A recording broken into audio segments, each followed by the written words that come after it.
룻기 2장 1절입니다. 1절부터 13절까지입니다. 이 룻기에서 오늘 이 본문 2장하고 3장은 어제도 말씀드린 것처럼 러브라인하고 같은 그런 내용들이 등장을 합니다.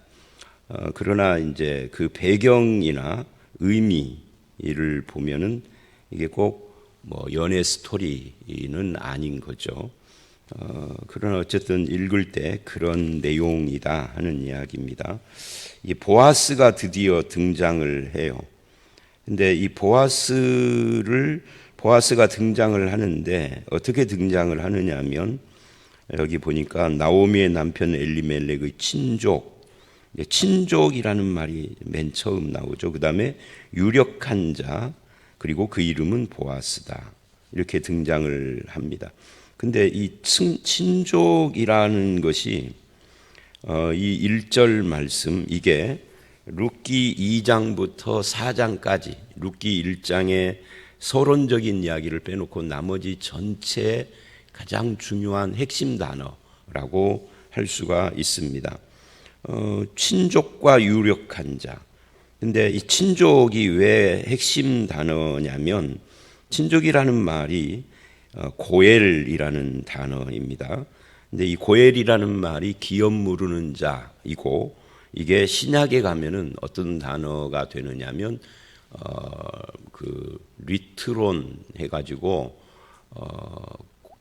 우리나라 말로 대속자라고 번역이 되는 그런 단어예요. 그러니까 대속한다 그러잖아요. 예수님께서 우리를 십자가에서 대속하셨다라는 말이 기업을 물었다 이런 의미예요. 무르는 자, 기업 무르는 자, 그게 대속자고 기업 무르는 행위를 대속이다 이렇게 말을 하는데, 그런 의미에서 이 친족이라는 단어는 그 당시에는 그냥 친족이죠. 근데 성경에서 사용될 때, 특히 신약에서 사용될 때는 예수 그리스도를 가리키고 구약에서는 그 모형이 되는 겁니다. 그래서 이게 아주 중요한 그런 단어이죠.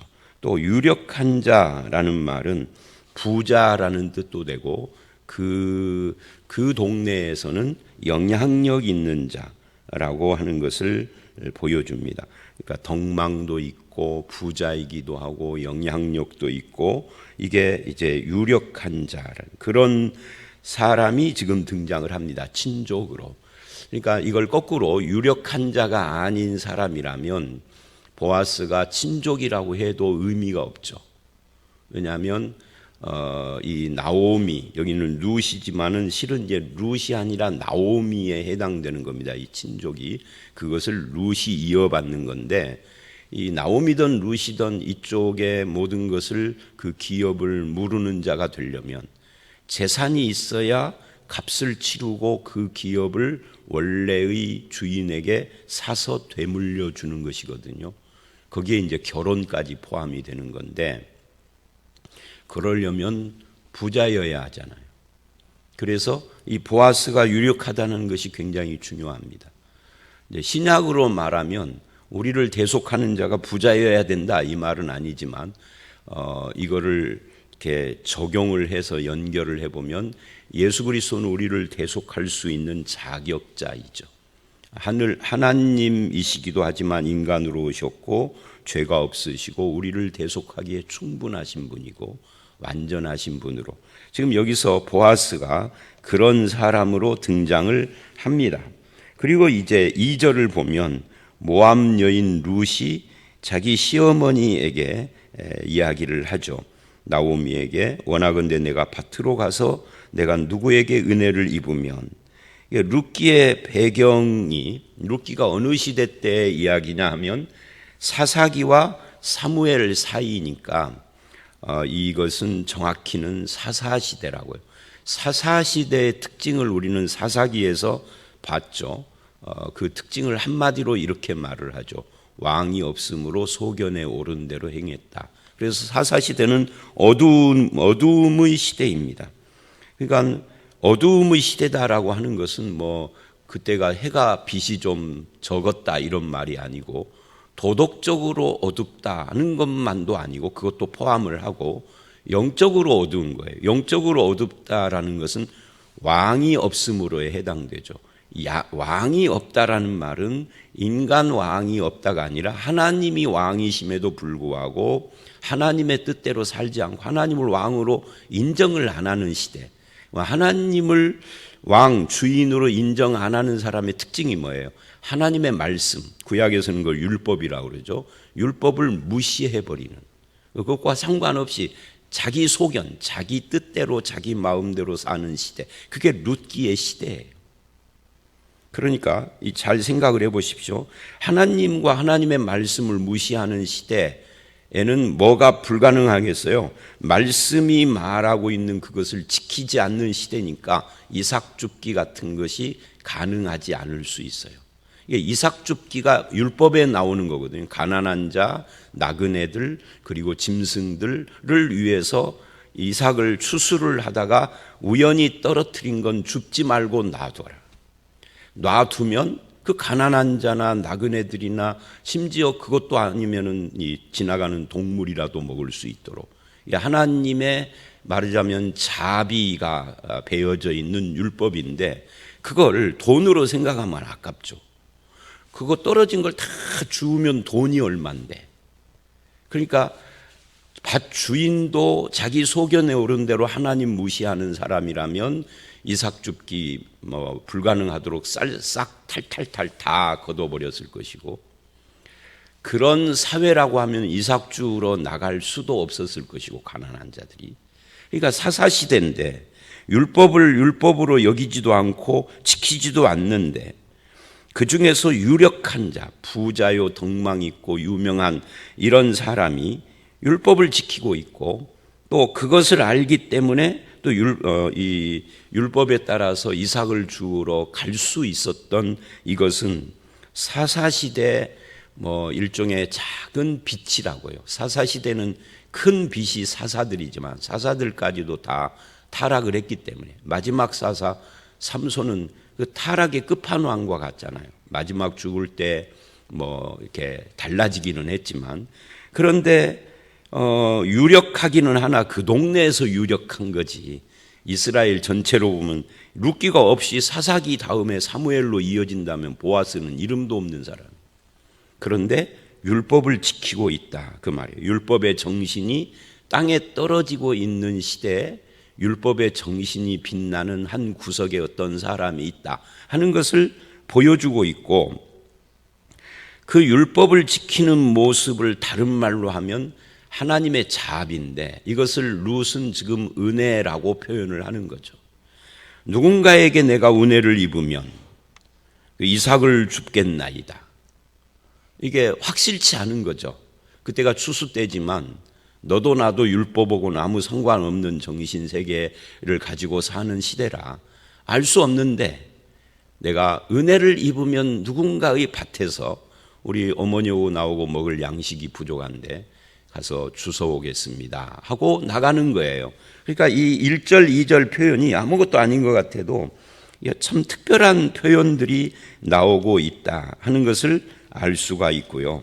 그 다음에 이제 3, 4절을 보면 또 어떤 단어들이 나오느냐면, 룻이 가서 베는 자를 따라 밭에서 이삭을 줍는데, 그런데 우연히 그래요.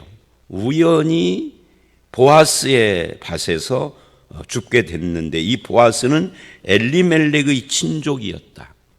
그러니까 엘리멜렉은 누구죠? 나오미의 남편 룻의 시아버지이죠. 1장 2절에서 나왔던 엘리멜렉의 친족이다 하는 이 친족이라는 말이 또 강조가 되고 있어요. 근데 그냥 친족이 아니라 엘리멜렉, 룻의 가정의 친족이니까 벌써 이제 여기서 보아스는 이 룻 그리고 나오미의 기업을 물을 수 있는 사람인데, 그걸 알고 간 것이 아니라 우연히 갔는데 거기였다 하는 거죠. 그래서 이 우연이라는 이 단어 속에는 우연을 통한 뭐가 있는 거예요? 하나님의 인도하심이 있었다 하는 것을 이 친족이라는 단어로 또 보여주고 있는 겁니다. 그리고 4절에 마침 그래요. 우연과 마침은 비슷한 뜻을 가진 단어잖아요. 그런데 이 우연과 마침을 통하여서 하나님의 뜻이 드러나고 있고 하나님의 인도가 그 룻에게 임하고 있다 하는 것을 보여주고 있는 단어입니다. 그래서 마침 보아스가 왔어요. 그러니까 뭐 밭 주인이 항상 내가 그 이삭주로 갔는데 항상 거기에 있으리라는 법은 없죠. 일꾼들에게 맡겨놓고 자기는 땀 볼 일을 볼 수도 있는 것이죠. 그런데 마침 보아스가 거기에 왔습니다. 그리고 룻을 보게 되는 겁니다. 와서 일단 룻을 보기 전에 베는 자들에게 이렇게 말을 합니다. 여호와께서 너희와 함께 하시기를 원하노라. 그러니까 이 말씀 하나만 갖고도 그 어두운 사사시대의 보아스가 신앙의 사람이었다 하는 것을 보여주는 겁니다. 근데 이제 그건 그렇고요. 참 우리가 읽을 때 재미있는 것은 뭐냐면 여호와께서 함께 하시기를 원하노라 하는 이 표현이 뭐 굉장히 큰 하나님의 어떤 일을 할 때 아니면 뭐 전쟁을 나갈 때라든지 뭐 엄청난 하나님의 사업을 할 때 쓸만한 표현처럼 보이는데 겨우 이삭 베는 일 하는 것에 하나님이 함께 하시기를 이라고 사용하고 있다는 거죠. 이것은 무엇을 말하느냐면 우리의 생각과는 달리 하나님의 함께 하심은 크고 작은 일 상관없이 사소한 일에도 하나님이 함께 하시는 것이다 하는 것을 보여줘요. 읽는 사람은 그냥 쓱 아무 뜻 없이 읽겠죠. 그런데 생각해 보면 그래요. 뭐 이삭 베는 이 추수하는 일이 보아스에게는 큰 일이겠죠. 그러나 나라 전체로 본다든지 다른 사람 입장에서 뭐 남들도 다 아는 사소한 일이지. 늘 해년마다 반복하는. 그런데 하나님이 함께하기를 원한다. 그리고 그들이 대답해요. 여호와께서 당신에게 복 주기를 원하나이다 하고. 어떻게 보면 좀 우습죠. 자기들끼리 아무것도 아닌 일 가지고 뭐 하나님이 어쩌고 그러는 것이. 그러나 보아스는 지금 진지하게 하나님이 함께 하시기를 원하고 있는 거예요. 그리고는 사환들에게 이 소녀가 누구냐 하고 묻고 있는 겁니다. 이 누구의 소녀냐 하는 이 소녀라는 표현이 나이를 반영한 표현인지 아닌지는 확실하지 않아요. 왜냐하면 구약에서 소녀라는 표현은 잘 우리가 성경에서 못 봅니다. 여자들이 주인공으로 나오는 경우가 많지 않으니까. 근데 소년이라는 표현은 자주 나오죠, 구약에서. 그런데 그 소년이 10몇 살짜리 소년만 소년이라고 하는 건 아니에요. 아랫사람들을 그냥 소년이라고도 하기도 하고 전쟁에 나간 군인 중에도 소년이라고 부르기도 하고 하는 거니까 그래서 이게 나이를 반영한 건지 아닌지는 확실치 않으나 어쨌든 어제도 말씀드린 것처럼 일장의 상황에서 보면 룻이 나이가 많은 여자는 아닙니다. 많아봐야 20대 초쯤 되고 안 그러면 10대 뭐 중후반 정도만 뭐 18, 19이나 아니면 뭐 많이 먹으면 21, 22살, 서너 살 이렇게밖에는 안 되는 여자인 거죠. 그래서 이 소녀가 누구냐라고 묻습니다. 이런 걸 통하여서 그러니까 거기에 이삭 줍는 여자가 룻 혼자였는지 많이 있는지는 아직 지금 여기는 안 나오고 있어요. 그런데 일단 많던 혼자든 간에 보아스의 눈에 띄었다는 거죠. 이런 것도 전부 다 우연히 마침 이게 하나님의 섭리를 통해서 이루어지고 있는 사건을 보여주고 있는 겁니다. 그래서 이런 우연과 마침은 이제 그 이후의 내용들로 이어져서 나중에 이제 내일 말씀을 보면 시어머니가 네가 어디서 일했느냐 하고 물어요. 예, 보아스라는 분의 밭에서 일을 했습니다. 그랬더니 20절에 나오미가 그가 여호와로부터 복받기를 원하노라 은혜 베풀기를 그치지 않는구나. 그 사람이 우리 기업물을 자 중에 하나다. 친족이라는 말을 이 같은 말이에요. 기업물을 자라는 말이 친족이라는 말이에요. 고엘이라는 말입니다. 그러니까 이 나오미는 자기 며느리가 우연히 가서 마침 보아스를 만났고 보아스가 자기를 주목하고 대화하고 그리고 여러 가지 편의를 봐줘요. 그런 말을 했더니 무릎을 딱 친 거죠. 그죠? 룻은 아직 순진한 여자지만 나오미는 나이가 있는 여자라 딱 그 상황을 딱 듣고 뭔가를 기대하게 되는 거죠. 그러니까 하나님의 지금 섭니다, 인도이시다 하는 것을 지금 나오미는 깨닫는 겁니다. 그 백성들의 삶을 책임지고 인도하시는 하나님. 그래서 우리가 이런 말씀들을 볼 때 내 삶을 책임지시는 분이 하나님이다. 인도하시는 분이 하나님이다.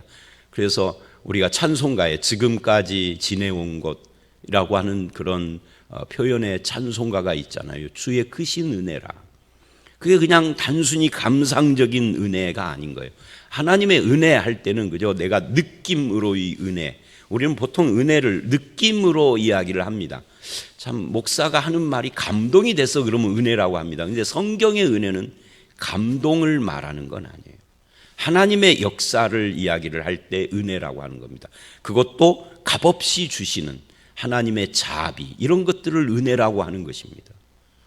우리는 그냥 감상적인 은혜라는 말은 절대 하면 안 된다, 이거는 아니에요.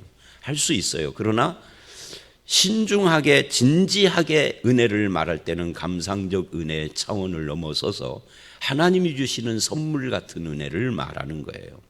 여기서 지금 우리는 그런 것을 보면서 내 삶을 그런 하나님 앞에 맡기는 이런 것들이 필요하다. 룻은 아직 그런 걸 알고 이렇게 하는 건 아닌데 정말로 우연이 된 건데, 그 우연이 돼가는 것을 보는 우리는 삶을 인도하시는 분이 하나님이구나. 우리가 알지 못하는 때에도 하나님은 우리를 위하여서 역사하시는구나 하는 것을 깨닫는 겁니다. 그것이 믿음으로 바꿔져야 되는 거죠. 이런 말씀을 보면서 그래, 하나님이 인도하시니 염려 근심 내려놓고 하나님께 맡기고, 그리고 룻처럼 오늘 하루를 최선을 다해서 사는 거죠. 비록 가난하지만. 지금 룻은 지금 굉장히 남의 집에서 이삭을 줍는 것은 극빈자를 말하는 거예요. 오늘 우리로 말하면 극빈자들. 그런데도 하나님이 그를 인도하심을 지금 이렇게 보여주고 있는 겁니다. 우연을 통해서. 그리고 이제 이런 말씀들이 쭉 되면서 사환이 대답을 합니다. 누구냐 하니까 6절에 모압 소녀입니다. 그리고 7절에 룻이 얼마나 성실하게 지금 그렇게 이삭 줍기를 계속하는가에 대한 보고도 하고요. 그리고 이제 8절서부터 13절, 여기는 이제 드디어 룻과 보아스가 만나는 그런 내용입니다. 룻과 보아스가 만나는 그 내용을 보면 우선 우리가 구조를 좀 볼 필요가 있어요. 보아스가 룻에게 내 딸아 다른 밭으로 가지 말고 여기에 나의 소녀들과 함께 있으라. 나의 소녀들과 하는 것을 보니까 룻 혼자는 아닌 것 같아요. 근데 나의 소녀들이라고 했으니까 이게 전혀 보아스와 관계없는 룻과 같은 처지에 있는 사람들인지, 아니면 나중에 룻이 시녀들이라는 표현을 하는 걸 보면 보아스 집에 있는 시녀들인지, 엄청난 부자라는 이야기죠. 그거는 알 수가 없지만 일단 여자들이 한두 명이 아니었던 건데 그 중에 룻이 딱 눈에 띄었다는 것은 이것도 하나님의 은혜에 해당이 된다라고 하는 것을 알 수가 있습니다. 그리고 8절 9절을 보면 이렇게 보아스가 배려를 해요. 근데 이 8절 9절의 배려를, 이 보아스의 배려를 보면 한마디로 말하면 호의, 은혜를 베푸는 거예요. 우리가 1절에서 본 것처럼 유력자인데, 유력자가 율법의 정신을 지키는 자이고, 그 율법의 정신을 지키는 룻이 드디어 실천적으로 누군가에게 호의를 베푸는 걸로 지금 등장을 하고 있다 하는 것은 지금 앞뒤가 이어지고 있는 거죠. 그래서 내 딸아라고 하는 걸 보니까 이제 학자들은 이 부분에서 보아스가 나이가 몇 살일까 하는 궁금증을 이렇게 표현을 해요. 대부분 학자들은 이렇게 말을 합니다. 보아스가 나이가 적지 않은 사람일 것이다. 룻에 비해서. 물론 이제 고대 사회이기 때문에 오늘 우리 입장에서 우리는 나이 많은 사람 그러면 적어도 70대 중반이나 후반 이상 되면은 나이 많은 사람이라고 그러잖아요. 아니면 80이나. 그런데 뭐 이 시절은 그렇지는 않았을 것이고, 저희 어렸을 때도 보면은 제 나이 또래 정도 되는 사람을 보면 그냥 노인이었어요, 노인. 환갑만 돼도, 환갑 때 할아버지 그 환갑 때 찍은 사진이 있는데 우리 집에 보면은 굉장히 노인이에요. 도포 입고 가 쓰고 할머니도 옆에 앉아 있는 거 보면 되게 노인이라고요. 그래서 이제 나이가 좀 있을 것이다 해도 그 나이가 몇 살인지는 우리가 짐작할 수는 없는데 하여튼 룻에 비해서는 좀 많았을 것이다. 그래서 내 딸아 들으라. 이삭을 주우러 다른 밭으로 가지 마라. 다른 밭으로 가지 말라 하는 이유가 뭘까요? 이게 룻을 보호하기 위해서죠. 보아스의 입장에는 룻은 모압 여인이고 지금 물정을 전혀 모르는 여자인 거죠. 나의 소녀들과 함께 있으라. 이게 배려하고 있는 거예요. 그들이 베는 밭을 보고 그들을 따르라. 너 어설퍼서 아무데나 가지 말고 소녀들을 하는 대로 따라서면 돼. 그렇게 이야기를 하고, 그리고 소년들에게, 이 소년들은 일꾼을 말합니다. 이걸 보면은 소년이나 소녀라는 말이 아주 어리기 때문에 하는 표현은 아닌 거예요. 소년들에게 너를 건드리지 말라 하였다. 이 너를 건드리지 말라 하는 말은 여러 가지 뜻을 품고 있는 거죠. 건드리지 말라는 것은 네가 하는 일을 방해하지 말라 이런 뜻도 되고, 아니면 혹 룻을 어찌 해보려고 하는 그런 마음, 이런 걸 다 포함을 해서 룻을 보호하려고 하는 마음을 지금 가지고 있습니다. 목이 마르면은 소년들이 기르온 그것을 마셔라. 물도 마셔라 하는 거예요. 물 마시러 너네 집까지 먼 길 갔다 오고 그러지 말고. 그러니까 굉장한 배려를 지금 해주고 있는 거죠. 이 8, 9절에서 은혜의 은혜. 그래서 10절을 보면 룻이 어찌하여 나는 이방 여인인데 나에게 이런 은혜를 베푸십니까 하고 놀래요. 나를 이렇게 돌보십니까 하고 놀래요. 왜 그랬겠어요? 보아스가 이때 벌써 룻을 보고 한눈에 반했다 이런 건 아니죠. 그거는 나중에 나오는 것이고, 여기서는 이 은혜 베풀고 베푸는 이 돌보는 이 모든 배려하는 행위가 뭐겠어요? 그야말로 하나님의 자비하심, 그것이 보아스를 통하여서 룻에게 임하는 이 보아스의 마음이 자비한 마음을 가지고 있다 하는 것을 보여주는 거고, 이게 율법을 잘 지키는 율법 정신을 가지고 있는 사람. 그러니까 하나님을 잘 믿는다, 우리가 지금도 말씀을 잘 지킨다, 신앙이 좋다 하는 것은 뭐예요? 남들보다 적극적으로 교회 봉사를 한다, 아니면은 제가 늘 말하는 것처럼 무슨 말을 할 때마다 성경 구절을 갖다 대서한다, 기도를 한번 시작하면 막 1시간이고 2시간이고 줄줄 한다가 아니에요. 율법의 정신, 즉 말씀의 정신이 그 삶 속에 배어 있는 것이 신앙이 좋은 거예요. 그리고 말씀의 정신을 한 단어로 말하면 뭐예요? 자비이죠. 하나님의 마음. 자비라는 말이 조금 그러면 은혜이죠, 은혜. 사람에게 자비롭고, 그죠? 온유하게 대하고, 은혜로 대하고 하는 이것이야말로 신앙 좋은 사람인 거죠. 근데 그렇게 규정하고 현실의 교인들을 보면, 교인들이요, 정말 찔러도 피 한 방울 안 나오고, 탁탁하고 차갑고, 톡톡 쏘고, 말 한마디 붙이기가 진짜 어렵고, 무슨 말 한마디 아무것도 아닌 거 한마디 하면 그냥 막 눈을 부라리고 이런다. 맨날 남 비판하고. 그러니까 우리는 예수 잘 믿는 사람들이 아니야. 보아스 같은 사람을 잘 믿는 사람이라 하는 거예요. 그죠? 우리가 이런 말씀을 보면서 도전을 받아야 돼요. 그래서 보아스가 어찌하여 그러니까 대답을 합니다. 11, 12절에 네 남편이 죽은 후로 네가 시어머니를 따라서 행한 모든 것을 내가 다 들었다. 너의 고국을 버리고 여기에 이 알지 못하던 백성으로 온 것도 내가 분명히 안다. 여기 한 가지가 빠졌죠. 너의 종교를 버리고 우리의 종교로 신앙을 개종한 것도 내가 다 안다. 이게 다 포함되어 있는 거예요. 그래서 여호와께서 네가 그렇게 행한 일에 보답하시기를 원한다. 근데 그 보답하시기를 원하는데 그 하나님의 보답 중에 한 차원이 자기가 이 여자에게 자비 베푸는 거죠. 하나님께서 너와 함께 하시고 너의 모든 것에 보답하기를 원한다고 우리가 누군가에게 말을 하고 말로 우리는 립 서비스하고 끝나버리죠. 근데 보아스는 그 중에 한 부분을 아주 작지만 배려해서 이렇게 진짜로 해주는 거예요. 그거 뭐예요? 아무것도 아닌 거죠. 부자의 입장에서는 땅에 떨어진 이삭 줍고 거기다 조금 더 해서 물도 먹고 그리고 좀 더 해서 이 여자는 건드리지 말라고 보호해주고. 근데 이거 아무것도 아닌 것 같지만 이게 받는 사람에게는 엄청난 거죠. 돈 있는 사람에게는 내 품에 10,000원짜리 한 장이 아무것도 아니잖아요. 근데 없는 사람이면 10,000원짜리면 엄청난 거잖아요. 또 꼭 돈만이 아니죠. 누군가에게 이 사람에 대해서 배려를 보여주고 말로라도 이렇게 사람들에게 이 사람 좀 편리 좀 봐줘 이 사람 하면서 이렇게 해준다는 건 굉장히 나는 아무것도 아니에요.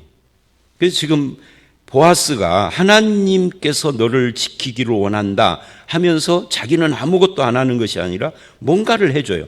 하나님의 날개 아래 보호받으러 온 너. 이게 룻에 대한 보아스의 평가죠. 이게 이제 룻기에서 굉장히 중요한 핵심 표현이라고 할 수 있습니다. 1장에서 봤던 이 룻의 모든 행위를 보아스는 여호와의 날개 아래 보호받으러 온 너라고 다 요약한 거예요. 우리 신약으로 말하면 예수 믿게 됐다는 것을 이렇게 표현한 거죠. 너에게 온전한 상 주시기를 원하노라 한데 나중에 이제 2장 끝에 3장으로 가면서 보면은 이 온전한 상이라는 것이 자기가 남편이 되어주고 기업 무르는 자 대속자가 되어주는 이것이죠. 아직은 그것까지는 생각을 못했지만 진심으로 룻에게 위로의 말을 하고 격려의 말을 해주는데 이렇게 하는 것이 신앙이라고요. 우리도 예수 믿는 사람인데 예수 믿는 사람을 다른 말로 하면 예수님의 날개 그늘, 그 은혜의 그늘 아래 보호받는 자가 되는 거죠. 그래서 룻이 내 주여 내가 당신께 은혜 입기를 원하나이다. 하나님이 은혜 주시고 상 주시기를 원하나 그랬더니 내가 다른 건 몰라도 당신에게 은혜 입기를 원합니다. 룻이 예상을 하고 한 것은 아니에요. 그렇게 말을 해요. 당신의 하녀 중에 하나만 또 못한데 당신이 나를 위로하시고 마음을 기쁘게 하는 말을 해주셨습니다. 그래서 오늘 이 결론이 이런 겁니다. 예수 잘 믿는다는 것은 뭐냐? 누군가에게 베풀고 자비롭게 대하고 또 누군가를 섬기고 말을 해도 좀 따뜻하게 해주고 이런 것이 예수 잘 믿는 사람이지 기도 세게 하는데 말도 세게 해. 그죠? 목사가 저는 이제 옛날에 언젠가 모르겠는데 한 8, 9년 이렇게 됐는지 이 예배당 건물 짓고 얼마 안 됐을 때인데 누가 그러더라고요. 목사님 자기 아는 누군가가 왔는데 등록 않고 갔대요. 아들이 먼저 와서 설교 듣고 좋아가지고 아버지를 모시고 그 다음 주에 왔는데 아버지가 야 이 교회는 아니다 하고 갔대요. 그래 왜 그랬느냐니까 목사가 설교할 때 말을 너무 세게 그러니까 무섭게 한대요 말을. 그래서 저 목사하고 신앙생활하면 안 되겠다 하고 갔다 오니 누군지 몰라요 지금. 근데 설교를 세게 했는데 평상시 말투도 세게만 하는 목사는 신앙 별로 안 좋은 사람. 기도 세게 하는 것이 신앙 좋은 게 아니에요.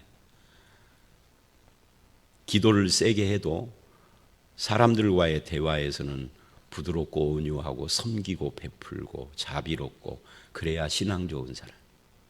율법의 정신, 말씀의 정신이 배어나오는 삶을 살아야 돼. 그죠? 그것이 없으면 성경 구절을 아마 수백 개를 갖다 대도 신앙 좋은 사람 아니에요. 오늘 말씀에서 이렇게 우리가 마지막 결론을 내립니다. 이 우연과 마침, 우연을 가장해서 보아스를 통하여서 룻에게 은혜를 베푸시는 하나님, 그 날개 그늘 아래 오는 자를 보호하시는 하나님, 누구를 통해서? 보아스를 통해서.